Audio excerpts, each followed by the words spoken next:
Tech ప్రపంచంలో AI రేస్లో నిలబడటానికి అమెరికా దిగ్గజ కంపెనీలు మెటా, మైక్రోసాఫ్ట్ భారీ నిర్ణయాలు తీసుకున్నాయి.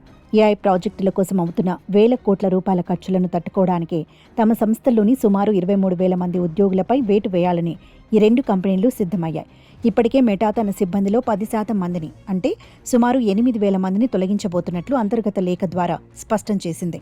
మే 20 నుంచి ఈ లే ఆఫ్లు అమల్లోకి రానున్నాయి. దీనికి తోడు సంస్థలో ఖాళీగా ఉన్న మరో 6,000 పోస్టులను భర్తీ చేయకూడదని నిర్ణయించుకోవడం ఇప్పుడు చర్చనీయాంశంగా మారింది.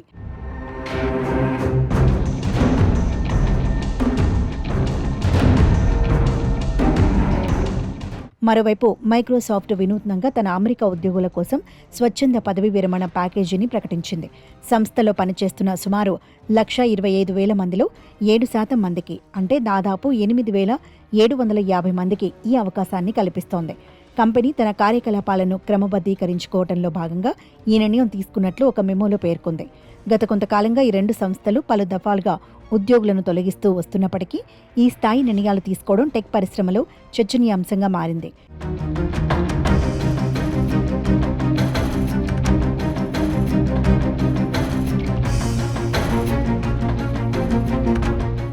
నిజానికి ఏఐ సేవల కోసం డేటా సెంటర్లు కట్టాలన్నా, ఇతర మౌలిక వసతులు కల్పించాలన్నా బిలియన్ల కొద్దీ డాలర్లు అవసరమవుతున్నాయి. జపాన్, ఆస్ట్రేలియా వంటి దేశాల్లో మైక్రోసాఫ్ట్ కొత్త ఏఐ పెట్టుబడులు పెడుతుండగా మెటా కూడా ఈ ఏడాది భారీ స్థాయిలో ఖర్చు చేయాలని ప్లాన్ చేస్తోంది. ఏఐ భాగస్వాములతో ఒప్పందాలు కుదుర్చుకోవటానికి, సాంకేతికతను అభివృద్ధి చేయడానికి భారీ నిధులు కావాలి. అందుకే ఒకవైపు కొత్త టెక్నాలజీపై పెట్టుబడులు పెంచుతూనే మరోవైపు సిబ్బంది సంఖ్యను తగ్గించుకొని ఖర్చులను అదుపులో ఉంచేందుకు ఈ టెక్ దిగ్గజాలు ప్రయత్నిస్తున్నాయి.